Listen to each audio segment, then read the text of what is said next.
रणवीर ने जो किया, हमारी ज़िंदगी में जो बड़े परिवर्तन होते हैं उसके लिए कोई ना कोई माध्यम बनता है। रणवीर भी मेरे लिए माध्यम बने। आपसे अदनान बदतमीजी से बात किए थे तो आपको कितना हर्ट हुआ था उस टाइम पे? मैं इस लायक उनको नहीं समझता कि उनके बारे में किसी तरह की कोई टिप्पणी करूं। मुझे नहीं पता कि कौन फैजू है, कौन क्या है। थोड़ी ज़्यादा बोलती है, ज़्यादा मजाकिया है, लेकिन उसको गलत लोग उसकी भाषा के कारण समझते हैं। काफ़ी अच्छा आपका जर्नी रहा है, लोग काफ़ी आपसे इंस्पायर भी हुए हैं घर के अंदर, तो क्या कुछ कहेंगे अपनी जर्नी के बारे में? मैं कहूँगा कि मैंने 4 हफ्ते की जो जर्नी की है, मैं पहले जब गया था तो मेरी फ़िज़िकल कंडीशन बहुत ख़राब थी। आपने सब देखा, मैं व्हीलचेयर पे वहाँ पे चल रहा था। 15 दिन हुए थे, मुझे हिप रिप्लेसमेंट सर्जरी हुई थी। बहुत डबल माइंडेड था। कुछ डॉक्टर्स ने कहा जाना चाहिए, नहीं जाना चाहिए, लेकिन उसके बाद भी मैंने जाने का निर्णय किया। मैं थैंक यू कहना चाहूँगा मेकर्स को, जियो सिनेमा को, आंडे मॉल को, जिन्होंने वाईकॉम 18 को, जिन्होंने मेरी मदद की वहाँ पर। और जब मैं घर में गया तो मुझे ऐसा लग रहा था शायद मैं 2 दिन रहूँ, हफ्ते भर रहूँ, लेकिन 4 हफ्ते वहाँ पर बिता के आया हूँ। बहुत कुछ सीख कर आया हूँ, बहुत कुछ सिखा कर आया हूँ। उम्मीद है कि जो सिखाया है, मेरी सीख लोग याद रखें, मेरे अनुभव का इस्तेमाल करें, और जो मैंने सीखा है वाकई में उसे मैं ज़िंदगी भर याद रखूँगा। जब आप घर से बाहर आ रहे थे तो काफ़ी ज़्यादा घर के अंदर लोग रो रहे थे, रणवीर, कटारिया और शिवानी, तो सबसे ज़्यादा इमोशनल अटैचमेंट किसके साथ आपको हुई है? देखिए, मेरे साथ सबके साथ इमोशनल अटैचमेंट है। ऐसा कोई नहीं है जिसको मैं कहूँगा कि मेरा उससे इमोशनल अटैचमेंट नहीं था। सब लोग मेरे पास आते थे, अच्छी बुरी बातें करते थे, अच्छी बुरी बातें सुनते थे, सुनाते थे। हमारा एक रिश्ता था और वो रिश्ता समय के साथ डेवलप हुआ है। एक में ना बड़ा वक्त होता है, एक छत के अंदर रहना, इस डिजिटल युग में ना टीवी देखना, ना फ़ोन आपके पास। हमारे पास था भी तो वो एक सर्टेन टास्क के लिए था, बाहर वाला के लिए वो फ़ोन दिया गया था। तो ऐसी परिस्थितियों में कोई रह सकता है, मैं तो इसके बारे में सोच भी नहीं सकता कि बिना टीवी पे न्यूज़ देखे मैं रह भी सकता हूँ या नहीं रह सकता हूँ। लेकिन ये 1 महीने का वक्त हमने साथ में गुजारा है। मुझे ये लगता है कि मैं वहाँ पर ट्रॉफ़ी जीतने नहीं, दिल जीतने गया था, और ट्रॉफ़ी जीतना मेरा मकसद कभी था ही नहीं। मैं दिल जीतने गया था, और वाकई मुझे अब ऐसा लगता है कि मैं वहाँ पर कई दिल जीत कर आया हूँ। उनके आंसू इस बात के गवाह हैं। दीपक सर, आपसे जानना चाहूंगी, जैसे कि आपने कहा नॉमिनेट घर से बाहर आ चुके हैं, बट कहीं ना कहीं अभी भी रवि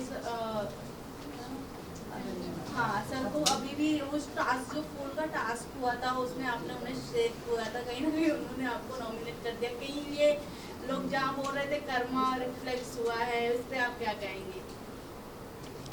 मैं सिर्फ इतना कहना चाहूँगा कि मुझे किसी से इस बात की नाराज़गी नहीं है कि किसने मुझे नॉमिनेट किया, किसने नहीं किया। बिग बॉस के घर में मुझे कोई परमानेंटली नहीं रहना था। 4 हफ्ते बाद नहीं तो 6 हफ्ते बाद शो ख़त्म होना था और मुझे बाहर आ जाना था। ये बात ठीक है कि मैं 4 हफ्ते बाद नॉमिनेट हुआ, ये भी ठीक है कि रणवीर ने मुझे नॉमिनेट किया। मैं सिर्फ इतना कहना चाहूँगा कि रणवीर ने जो किया, हमारी ज़िंदगी में जो बड़े परिवर्तन होते हैं उसके लिए कोई ना कोई माध्यम बनता है।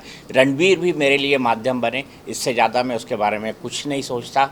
हाँ, अगर कोई कर्मा की बात कहता है तो मैं कहूँगा कि ये मेरे अच्छे कर्म हैं कि मैं इस विपरीत हालात में भी बिना किसी बड़ी मुसीबत के बिग बॉस में एक महत्वपूर्ण महीने बिता कर आया हूँ, और मैंने वहाँ से काफ़ी कुछ सीखा है। सर, आपसे अदनान बदतमीजी से बात किए थे तो आपको कितना हर्ट हुआ था उस टाइम पे?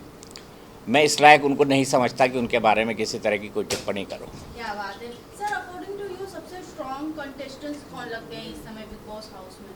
मेरे ख्याल से बिग बॉस के घर में इस वक्त जितने भी लोग बचे हैं वो लोग बड़े काबिल हैं। जो अच्छा खेलेगा वो जीतेगा, और मुझे लगता है सभी इस काबिल है। अगर कोई हारेगा और जीतेगा भी तो उन दोनों का फासला बेहद कम होगा। सर, आपने रिश्तों की बात की, कहीं ना कहीं वही आपके बाहर आने का कारण नहीं बना, तो कहीं आपको नहीं ऐसा लगता कि आपकी जर्नी जो 4 हफ्तों की रहेगी वो और लंबी हो सकती थी, बिकॉज आपको चाहने वाले काफ़ी लोग थे, बट रिश्तों ने आपको डुबा दिया?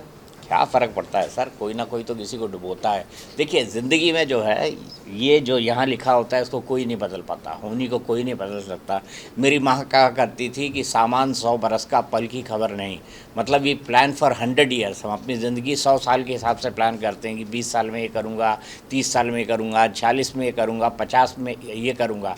लेकिन क्या हमारी ज़िंदगी में अगले पल घटने वाला होता है, इसकी हमें खबर नहीं होती। दीपक सर, आपसे जानना चाहूंगी, जिस तरीके से हमने आपकी जर्नी देखी है बिग बॉस हाउस में, आपका हर किसी से अच्छा बॉन्ड रहा है। बाहर एल्विश और फैजू की काफी फाइट हो रही है अदनान और कटारिया को लेकर, क्या जेन्युइन फाइट होती है उन दोनों के बीच में हाउस घर के अंदर? मैंने ये देखा नहीं, इस पर मैं कोई टिप्पणी नहीं करना चाहता। बट आप उनके साथ में रहे हो, क्या आपको अदनान और मुझे नहीं पता कि कौन फैजू है कौन क्या है, मैं उस पर कोई टिप्पणी नहीं करना। फिलहाल अभी वो बिग बॉस के हाउस में भी आए थे दोनों। मैं नहीं था उस वक्त। सर शिवानी के साथ जैसा उसके भाषा को लेकर घर में बात होती है, आपके साथ काफ़ी देखा गया कि आप बैठती थी, आप समझाते थे, तो कैसा उसका भाषा है या स्वभाव है, कुछ बताना चाहेंगे रियल में जो आपने अनुभव? स्वभाव से बहुत सरल है, थोड़ी ज़्यादा बोलती है, ज़्यादा मजाकिया है, लेकिन उसको गलत लोग उसकी भाषा के कारण समझते हैं। मुझे ये लगता है कि जैसे इलाके से आती है, वो उत्तर प्रदेश का एक ऐसा इलाका है जहाँ कई भाषाओं का और बोलियों का मिक्स बोला जाता है, वहाँ की लैंग्वेज इसी तरीके की है। तो मैंने यही लोगों को समझाने की कोशिश की, मैंने यही ईके को भी बताने की कोशिश की थी वीकेंड का वार में। और मेरा ये मानना है कि शिवानी समय के साथ बदली है, सीखी है, और ये उसकी व्यक्तित्व में भी जल्दी दिखेगा। सर, आप अरमान मलिक फैमिली से भी काफी क्लोज रहे हैं, पायल सबसे पहले घर से निकल गई हैं और कृतिका अभी भी बनी है। ऑडियंस के अकॉर्डिंग देखा जाए तो कृतिका कुछ नहीं कर रही है, पायल सबसे ज्यादा स्ट्रांग बताई जा रही है। आपको क्या लगता है कृतिका और पायल में से कौन सा स्ट्रांग था और किसको घर में रहना ज्यादा डिजर्विंग था? मैं ऑडियंस क्या सोचते हैं क्या नहीं सोचते इसके हिसाब से किसी को वैल्यू जज नहीं कर बट सकता। आपके अकॉर्डिंग आप क्या देखते हो, दोनों के बीच में सबसे ज्यादा कौन स्ट्रांग था? मेरे हिसाब से दर्शक इसके बारे में डिसाइड करेंगे। सर कटारिया के साथ जिस तरह रणबीर के साथ झगड़ा होता था और दोनों के विशाल के साथ भी, तो उस पर आप क्या देखते हैं, कौन सही था कौन गलत था, कुछ अपना?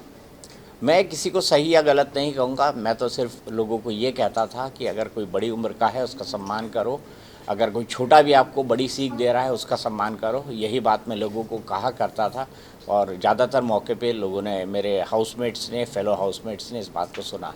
सर, कौन सा ऐसा कंटेस्टेंट था जिसके साथ आप रिश्ता नहीं रखना चाहेंगे?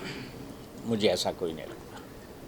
अदनान ने जिस तरह से आपके साथ बिहेव किया, क्या उसके बाद भी आप सारा गिला शिकवा आप भूल जाएंगे? मैं कमेंट कर चुका हूँ कि इसके बारे में कुछ नहीं कहना चाहता। तो क्या आपको ऐसा लगता है कि इस सीजन जो बिग बॉस का जा रहा है वो उसकी तैयारी काफी लो जा रही है, इसकी वजह से बार बार वाइल्ड कार्ड एंट्रीज लानी पड़ रही है, कभी एल्विश को बुला रहे हैं, कभी फैजू को बुला रहे हैं, फेक कंट्रोवर्सी क्रिएट कर रहे हैं?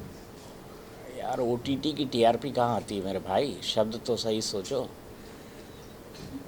आपने कहा था कि शिवानी से मिलने जाएंगे उसके घर, तो जाऊँगा बिल्कुल जाऊँगा।